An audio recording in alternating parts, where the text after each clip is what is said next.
Jeez. My first impression is, while it feels okay, given the soft metal, I wonder about its resilience on, say, a front zipper. We got a starter here that had a busted zipper. Now, because of the locking mechanism, it's just bending metal.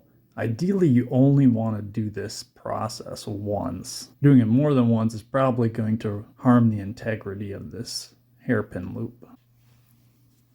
Visualize the hole in the attached zipper and thread the hairpin loop's hook through it.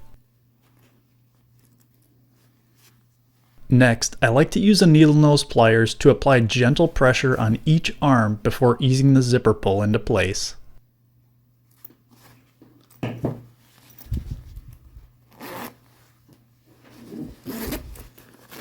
Nice! And it actually looks pretty dang cool.